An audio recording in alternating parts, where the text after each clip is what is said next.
Quick heads up, I've launched a new Substack called Beyond the Wheeze. It's a lot like this podcast, but a little more in-depth, written, and interactive. You'll get expert insights, personal stories, and a space to ask questions, join a discussion, or suggest episodes. Subscribe via the Substack app or by visiting beyondthewheeze.ca. Now let's jump into it.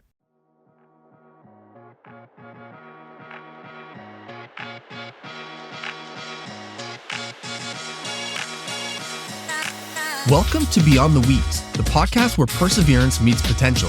I'm Josh Realm, public speaker, marathon runner, asthma advocate, and your host as we explore the intersection of health, fitness, and resilience. Whether you're managing asthma, chasing a new personal best, or simply looking for inspiration, Beyond the Wheeze is here to show you that no challenge is too great to overcome. Together, we'll uncover stories, insights, and strategies to help you push beyond your limits. It's time to breathe deeply, move forward, and unlock your true potential, one step at a time.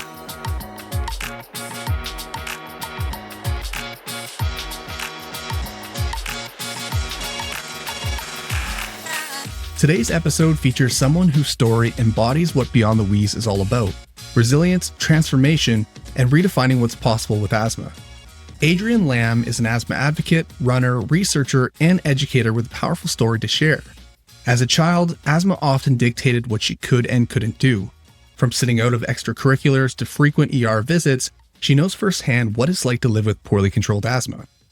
But Adrienne's story doesn't end there. In recent years, she's not only managed her asthma more effectively, she's become a half-marathon runner, a contributor to Asthma Canada's 2024 National Asthma Survey, and a passionate advocate for youth asthma education and health equity. With that being said, Adrienne, welcome to Beyond the Wheeze. Yeah, thanks so much for having me here today. Thank you so much for coming on. I really appreciate it. We did get connected quite recently. I discovered you on asthma.ca and their community stories, and I found I could relate a lot to your story, essentially, of all your ER visits, having severe asthma, and then discovering running. It really reminded me of my own. So I really wanted to get you on here so we can go through that and maybe kind of go back and forth a little bit and discuss each other's stories, your perspective and mine as well. Yeah, of course. I also happen to have seen your story on the community story site on Asthma Canada as well. And it was just really inspiring to see what an avid advocate you've been for asthma. So I'm really happy to be here today to have a conversation with you. Thank you. I appreciate that. It certainly being an advocate in the asthma community has been huge. I feel like I'm really giving back to the community that I feel like in recent years has given me so much. So anything that I can do to help really is what I want to do. And having my story up there to inspire others or other asthmatics, or even help educate asthmatics, caregivers, and maybe even physicians, it means a lot to me. It's a great spot to be in, and it's for such a great cause. Asthma Canada has been extremely good for the community, and I'm so glad that people like you and myself, we could essentially give back by sharing what we've been through. Yeah, it definitely feels like we're part of something bigger than ourselves. And just, I was a bit hesitant when sharing my story in the beginning, but, just reading your story, seeing other people and seeing more and more stories out there, it just makes it, it normalizes it. And this conversation is really important, like you said, for not just other people going through what we're going through, but, caregivers, physicians, other advocates out there. So, I can't wait to get started. I'm so glad you can come out of your shell and share your story. And I've had previous guests as well, like Maggie McNeil, which is an Olympic swimmer who embraces their story, embraces their illness, and uses it as a way to inspire children and other people, adults as well, out there to not really see asthma as an obstacle, but see it as just another challenge to overcome. Of course, yeah. So let's hop into it. Adrienne, you've described how asthma shaped your early years. Missing out on school, avoiding cold weather walks, even being afraid to play the flute. Can you take us back to that time and share what living with asthma felt like as a child? Yeah, of course. So asthma really shaped a huge part of my early life, like you mentioned, and not in the most obvious ways, like just using an inhaler or going to the doctor a lot. It was more of like the day-to-day. So like the daily limitations that's just slowly added up. So like you said, a short walk in the winter would leave me breathless. I just remember always feeling like I was, left behind and I couldn't do what other kids were doing. And Thinking back to my experience, like one experience really stood out to me. So this was when I was 12 years old. I was walking to the local library, Edenville, from my middle school, Bloor Lee, and it had just snowed heavily. And the walk, which would normally have taken, like, say, 15 minutes, it felt like it stretched on for an hour. So by the time I was like halfway to the library, I was like starting to wheeze, and it got louder and louder. And I just kept going because I was so focused on making it to the library that I didn't even pay attention to how others might perceive me on the walk there. But I just remember like this group of high schoolers walking by me, and I couldn't help but worry if they could hear me wheezing. But when I finally reached the library, I immediately reached for my rescue inhaler, and it took me a while to catch my breath, get back to normal. But I just, like, that moment has always, like, stuck with me. Like, I just realized how many things, like, I'd taken for granted that was much harder for me. Even simple things like just walking in the winter, or just getting through, like, a normal day without, like, constantly battling to breathe. Yeah. Yeah, absolutely. We have to look at things a little bit different, right? And Yeah. forgetting to take our inhaler, forgetting to bring it with us, rather, it could be really bad. It's something that a lot of people don't think about, but asthmatics have to. It's something that we absolutely need with us because you never know what could happen, whether it's that cold sending you to the ER or it's another trigger. So right now we're looking, kind of looking at pollen season. Yeah, no, that actually reminds me when you mentioned like always carrying your inhaler with you. Because at school, I just remember like I always dreaded the beep test. So for anyone who's not familiar with it, it's a fitness test where you run like back and forth and it progressively gets like faster. And so the rest of the class would, offering their water bottles, place it on the bench in the gym. And I do the same, but I'd also bring, in addition to my water bottle, my inhaler. And even just like simply bringing that and placing it next to my water bottle, it already just made me feel a little different. Like I wasn't as fit as everyone else. And there's a part of me that did feel a bit embarrassed. Like I wasn't good enough or strong enough to keep up with my peers. And even though I knew that asthma wasn't something that I could control, it was hard not to like internalize that feeling of being like less than, or even having some sort of like disability in those moments. And this I'll explain later on, but like I guess this ties into my whole experience of not knowing how to use an inhaler as well, because I would use it like after I ran when I was already. When, now looking back and having that education, I know that you're supposed to use it, before you run ahead of time. You mentioned that even a cold could send you to the ER. What was your understanding of asthma management at the time? And did you feel supported by the healthcare system or by those around you? So because I moved around a lot growing up, I didn't have a consistent family doctor. So asthma care wasn't always like personalized or clear to me. I never really understood what was happening inside my body or what my medications were for. And my mom did the best she could. She told me to use the blue inhalers, so the Ventolin, when I was having minor breathing problems, and the orange one, the Flovent, when it got worse or when I had a cold. So clearly my mom didn't also have like the proper education as well. But yeah, that was about the extent of my asthma education at the time. No one really like sat me down to explain what asthma was, how to use a spacer, or how to manage my triggers. So that's actually a good segue into my next question. So what do you think kids really need to know when they're diagnosed with asthma? I think if they were diagnosed with asthma, I'd want them to know three things. First, that it's manageable. So it does take work and understanding, but it doesn't have to control your life. You just need to get the right care, and then you're able to continue doing the things that you love.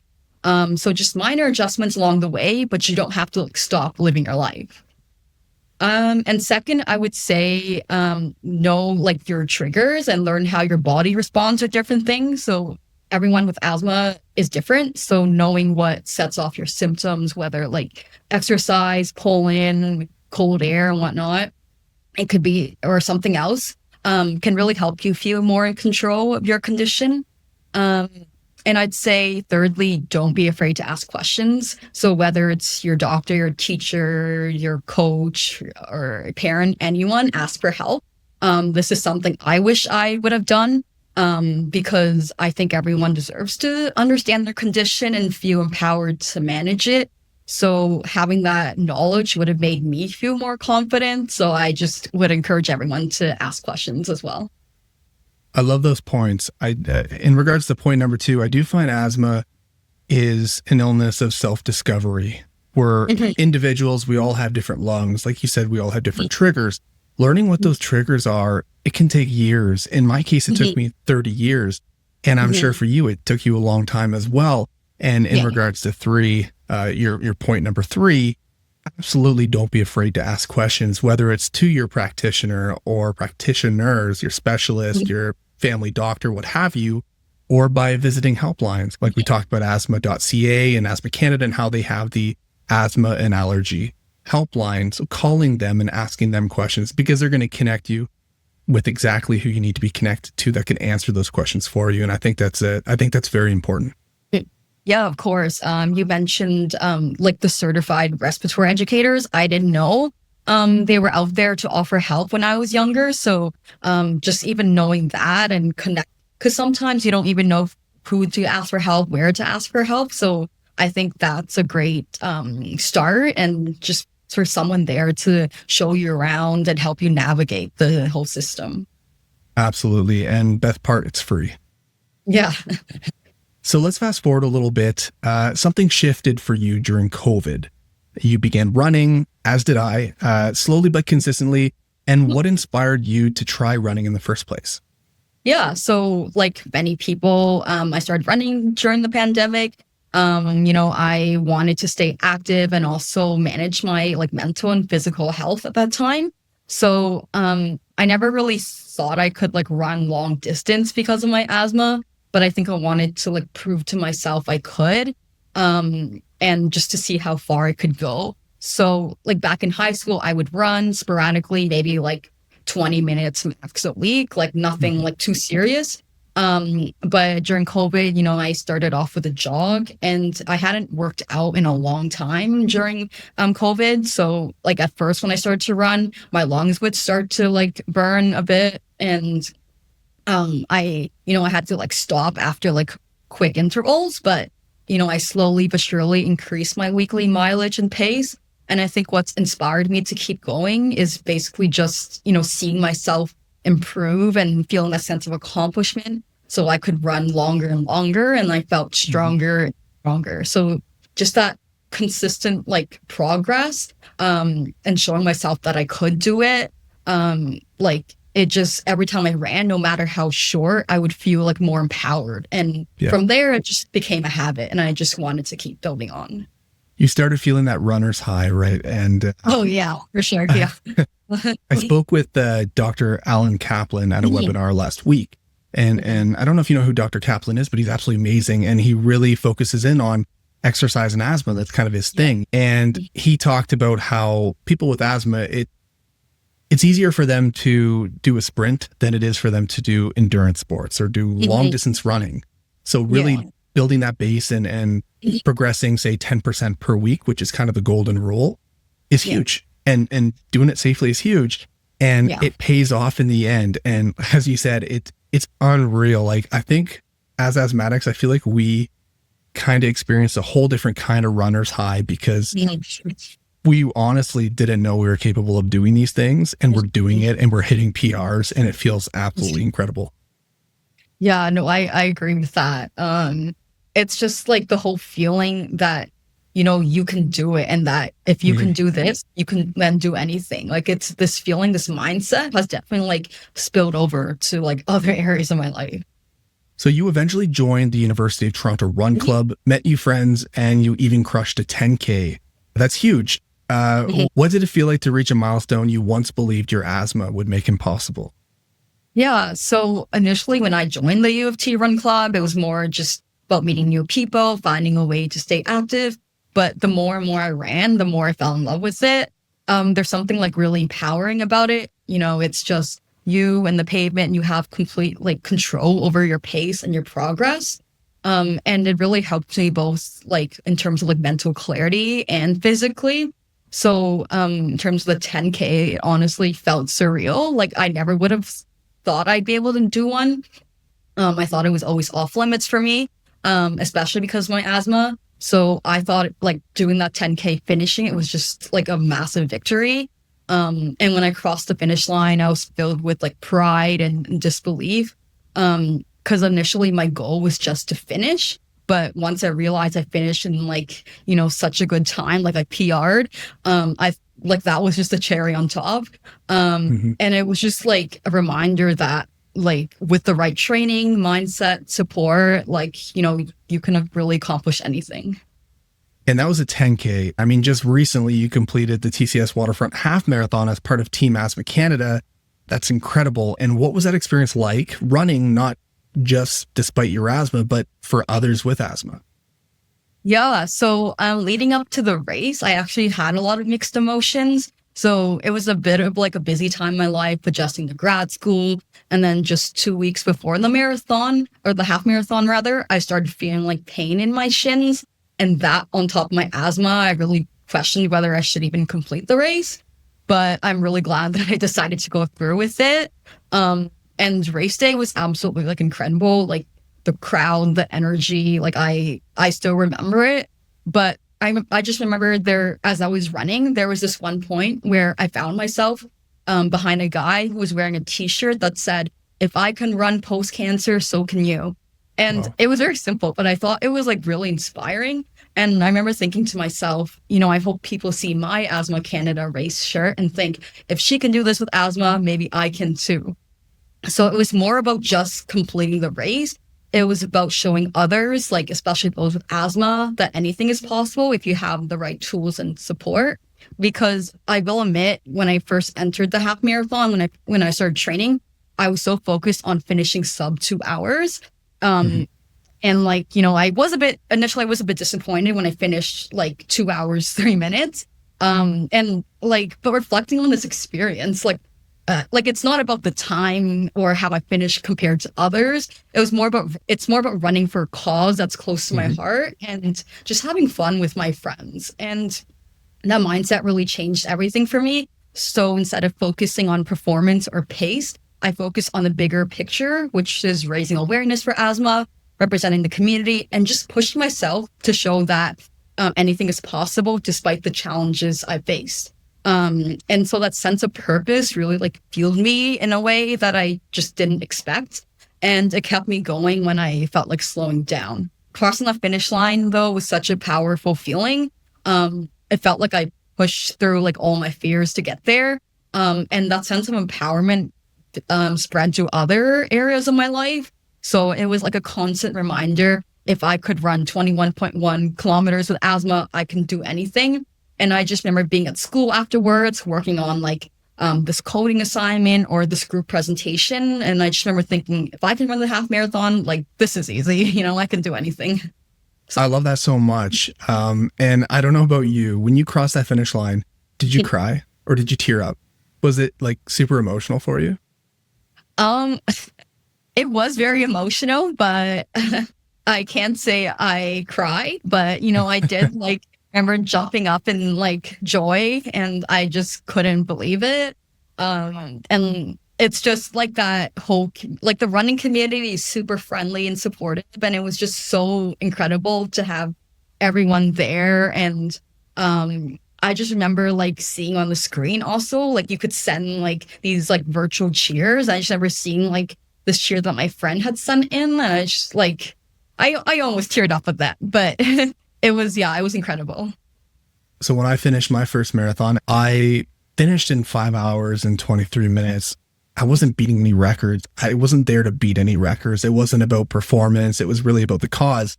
It was probably the first run where I was so proud that I had an inhaler on me, that I didn't just hide it in my pocket or keep it in my sock or under my hat. I clipped it right onto my hip where everybody could see it. And when I crossed the finish line, I cried.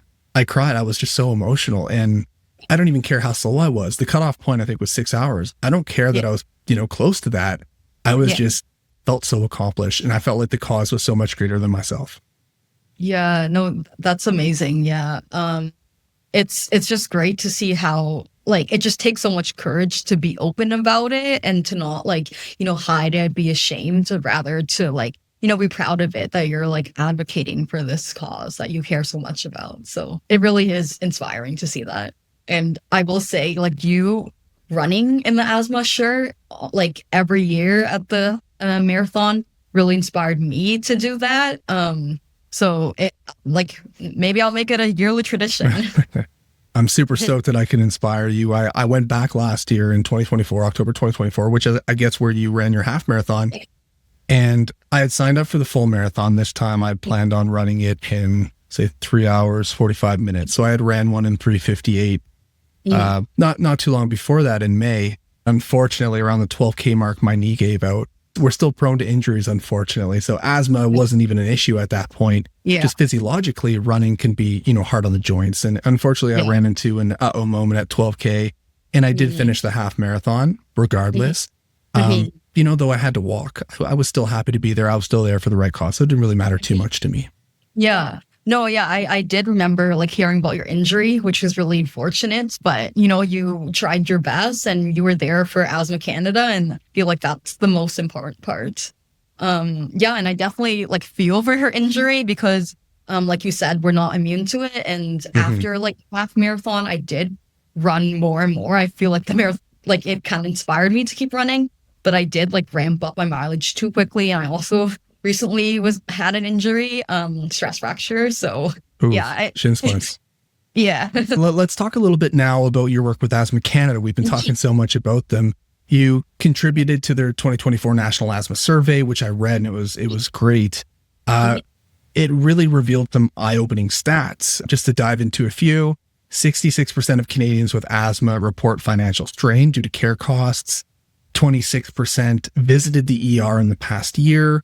98% say wildfire smoke and poor air quality make symptoms worse. Absolutely, that's probably the worst for me. And 92% report stress related to asthma. And I feel stress related to asthma all the time. What struck you the most from this data, and how do you think it reflects the gaps in asthma care today? Yeah, I'm really grateful for the opportunity to have contributed to that survey analysis and report. But like what struck me the most, I think, was just how many people, like 66% you said, reported financial strain due to asthma. Yeah. And I think that's truly like heartbreaking, but also not surprising. So I've spoken to people who've had to like, ration their inhalers or skip like follow-up appointments, or, like they couldn't afford certain things. And that just shows you how like access to care is super important. It's not just about having a health card. It's about whether, someone can take time off of work or afford medication. Yeah. And I was also really, something that also really hit me was the 92% that said they reported stressed asthma. So I've been there, worrying about, my breathing during a run, or trying not to cough in class so people don't stare. So like, I just, I know that asthma isn't physical, it's also emotional too. And it affects your confidence, your social life, your ability to say yes to things. And something new this year was also the environmental stats. So, almost everyone said the wildfire smoke made their symptoms worse. And I just remember like 2 years ago when the wildfires in BC were happening, I was worried about even like taking a walk outside. I was like constantly monitoring the air quality. So, even something as simple as like walking outside can be like really frightening for someone with asthma. So when you look at all this data and you kind of just see this system that isn't really built to like support people with chronic conditions like asthma in a holistic way, I just think like, better education, yes, would help, but also just better like coverage, mental health support, and policy solutions that would address like other factors, like such as environmental ones, better access to care in like rural areas, CRE. Yeah, I think there's a lot that can be done. I think we're on the same page for all of those. And as you said, 66% of Canadians with asthma report financial strain due to care costs. that one hits home for me. When I Mhm. was young, we lived in poverty. My Mhm. mom was a single mom with 4 kids at home. It wasn't easy for her, especially considering, I had to go to Halifax, which was over an hour from the house. It took a Yeah. long time for my mom to Oh. come back and forth. Mhm. And not just that, which of course was tough, but I really needed to be on something that was up and coming at the time. So biologics, which now Yeah. Mhm. biologics are more so kind of everywhere. You see them around now. It is relatively common. But when I was young, biologics were really just kind of starting. So a medication called Xolair was coming out, and that was an injectable. But Mhm. unfortunately, Xolair was $2,000 a shot every 2 weeks, which I couldn't afford. My mom certainly couldn't afford. Yeah. And that really would have changed my life dramatically. I could have Yeah. lived a lot better. I mean, if that would have been covered, which unfortunately it wasn't covered for me, it would have cut costs in healthcare in Canada for sure. Mhm. It was such a detriment to the healthcare system because I was in there so much. It really was a revolving door for me. So they would Mhm. bring me in. I'd be admitted for a week, 2 weeks, whatever it Yeah. was. I would be sent home. I would get sick again. And then I would go right back into the hospital. Yeah. Really, if Yeah. I would have had that shot of Xolair, the biologic, Yeah. it might have Yeah. changed that. Maybe not 100%, but it could have really helped. Unfortunately, due to financial strain, it just wasn't feasible for us. Yeah. No, yeah, I'm sorry to hear about that. I actually also learned a lot about biologics during my summer with Asthma Canada. Um, and there's so much research out there going on, and it's great to see those out there, but also, it would be nice to see them more accessible because like you said, Yeah. it would be better for the healthcare system long term financially if, we invested in biologics now and allow people to have them. It would save the healthcare system so much money. And also the part about you living in poverty and like so we weren't in I wouldn't say we were in poverty, but I just remember like my mom having to like take care of me on the weeks that I were sick. And she'd have to like take days off of work, and then she'd get sick herself after having taken care of me, which meant she'd have to take another week to recover, only to come back to a mountain of work. And I just Mm. remember there were so many like late nights, so much like, stress that she had to endure and like, I guess, hide from me. So I guess it just didn't affect my childhood. It also affected my mom's like health, her entire routine. And so like just hearing your story, like my story, and just other people, caregivers I've talked to, I think it's also like really important to provide like support for caregivers as well, because it's Mhm. that you kind of don't see, almost like invisible, and it's like you underestimate like the burden, the day to day of like caregivers having to worry or take care of their child with asthma, or even maybe multiple children. Absolutely. So you had mentioned that asthma doesn't just take a physical toll on us, it's also very mental. Um, I was in a hospital bed getting fed every single day. Yeah, I was having an asthma attack and I was taking, constant nebulizers to breathe, but I was well fed. I was warm. I had my mom with me most of the time, but then there were my brothers and my sister who were home often alone. In the wintertime, we couldn't afford to heat the house. Salvation Army was something that we had to do, not all the time, but we had to frequent the Salvation Army. So while I felt comfortable, which is kind of weird to say considering I was in the hospital room, I thought about my family back home and how they didn't have their mom and how they weren't probably eating too well because, again, mom was with me. Yeah. And it was really challenging. I find even in my adult years, I had to do a lot of therapy because of it. It really did take a toll, and it's unfortunate. As you said, I think we need more stories like this to really come out so people can understand that it's not really just an illness that affects the individual, but it affects the caregivers as well and their families.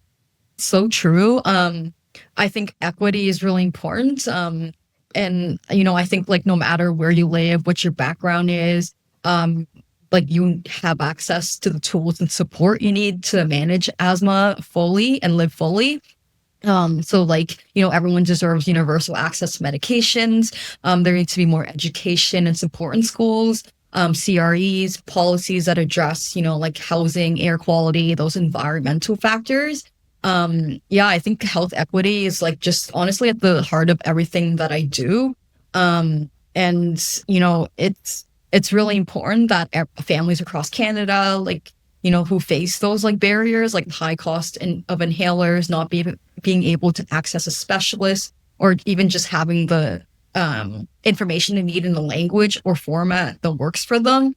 That's just really heartbreaking. And I think there's definitely this, the system definitely wasn't set up to support them, and that experience sadly isn't unique. So we'll move on now to education, empowerment, and essentially moving forward. You said your mission now includes helping kids with asthma develop the self-advocacy skills that you wish you had. What does that kind of empowerment look like? So for me personally, empowerment starts with knowledge. So it goes beyond just knowing what asthma is or how to use an inhaler, but it's more about making sure kids understand like why their health matters, how to speak up for themselves, and that their voice matters. And like, I obviously think, about the self-advocacy skills I wish I'd had when I was a kid. I like think about being able to say, actually, I need my spacer for this, or I'm not feeling great today, I need to take a break, without really like feeling that sense of embarrassment or shame. So I think empowerment is giving the kids like the language, the confidence and to be able to like get that support without feeling bad about it. And that's why I'm so passionate about the work I did with Asthma Canada. And, I'm continuing to advocate for asthma, because I want, kids to know that asthma doesn't make them weak. It makes them rather strong in certain ways that others might not see. So like being able to manage a chronic condition, like constantly, makes you better able to like listen to your body, to learn to speak up when something's wrong. And honestly, that's a life skill in general. And the earlier we can teach that, the better. I couldn't agree with that more. So you had mentioned previously that your next big personal goal, learning to play the saxophone. I love that. What made you choose that challenge, and how is it connected to your story? Yeah. I've always liked jazz music.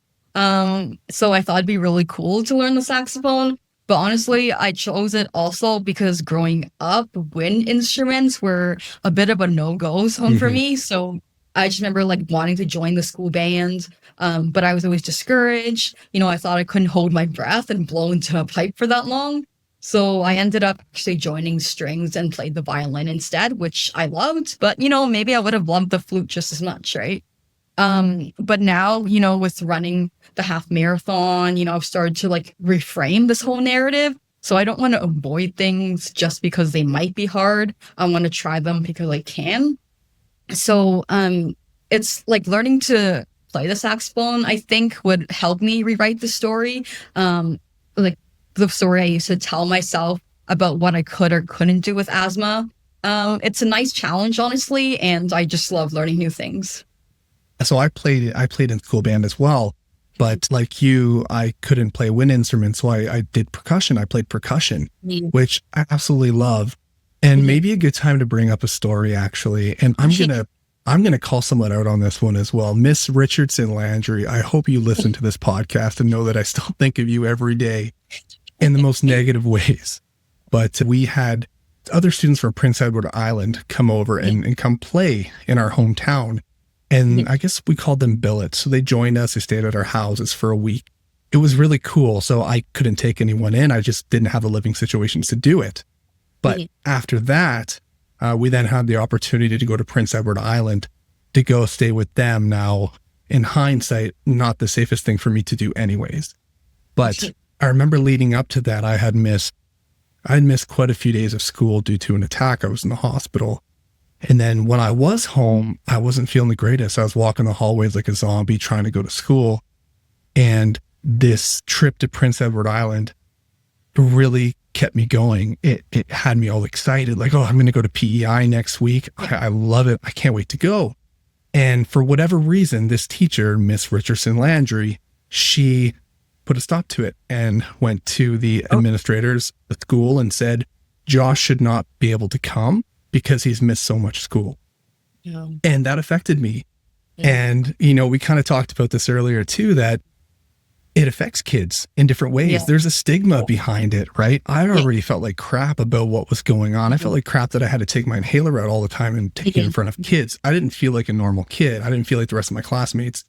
So, Yeah. I mean, to be pulled into the office a couple days, I think maybe even the day before this trip when I thought I was going, and be told, yeah, Josh, you're not going to go on this trip.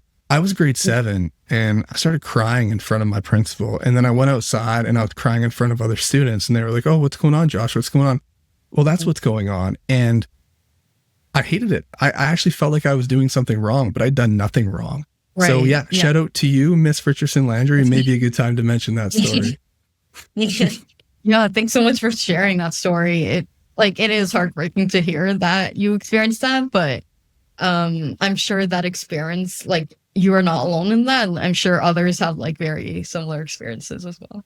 I totally agree. Let's talk now about mindset for a moment. So many people with asthma think, I can't. What advice do you have for someone who still believes their asthma is holding them back? Yeah, I think that's such an important question because I've honestly been that person. I've had the I can't mindset for years. I can't do sports. I can't run. I can't keep up with everyone else. And honestly, it takes time to unlearn that. But my advice would be to start small, redefine what success looks like for you, not for anyone else. So don't compare yourself. If going for a walk is all you can do today, that's a win, celebrate it, I think you'll gain that confidence just from doing things that once scared you, even if they're really tiny at first. And also just not attaching asthma to your identity. So you're not your condition. You can still do all the things you want to do, as long as you manage your asthma properly. So I'd say honestly reframing the I can't to how can I. It's a small word, small change in wording, but it's honestly helped me. And I think it's a big one for the mindset. So it turns your limitations into challenges. How can I do it? And then when you start proving yourself wrong, it's the best feeling in the world. I love that. I love it so much. One extra word makes such a big difference. So let's move on now to final reflections. You've come a long way from I can't join cross country to training for a half marathon and running a half marathon. Looking back, what does that transformation mean to you and what keeps you motivated now? Yeah. So it honestly means everything to me. That transformation from being the kid who, had to would sit out in gym class or carried puppers around, just became someone who voluntarily signs up for half marathons. So it's honestly surreal. But it's not just about running. I'd say it's about trust. So just learning to trust my body, trust that with the right support, knowledge, I'm not as fragile or unfit as I once believed, but I now see myself as someone who's very capable and strong. And what keeps me motivated is a mix of things, I'd say. So part of it is just proving to my younger self that, that I'm okay, that I can, overcome these challenges.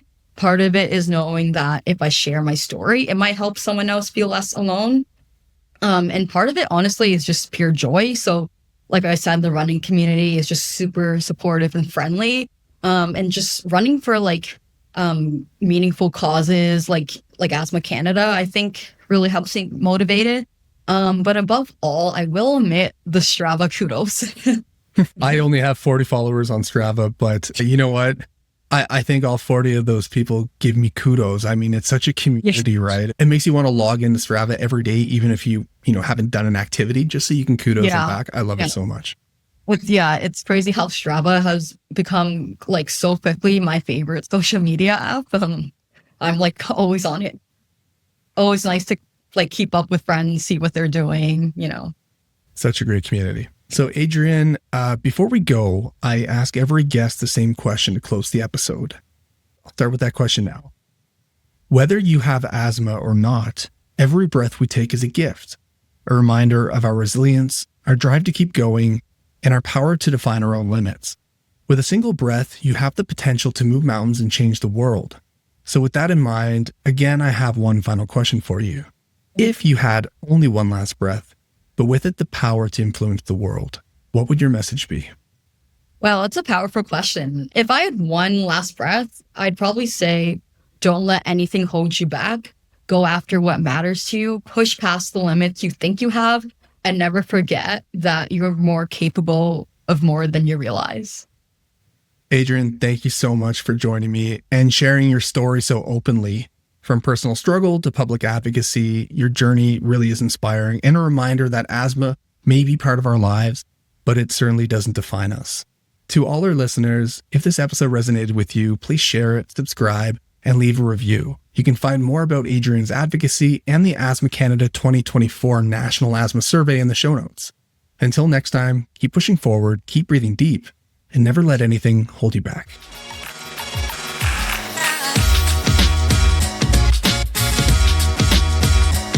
Thank you for listening to Beyond the Wheeze. If you enjoyed this episode, don't forget to subscribe and share. Follow us on Instagram at Beyond the Wheeze or follow me at the Asthma Runner for more updates. Keep breathing strong and remember, your potential has no limits. Until next time.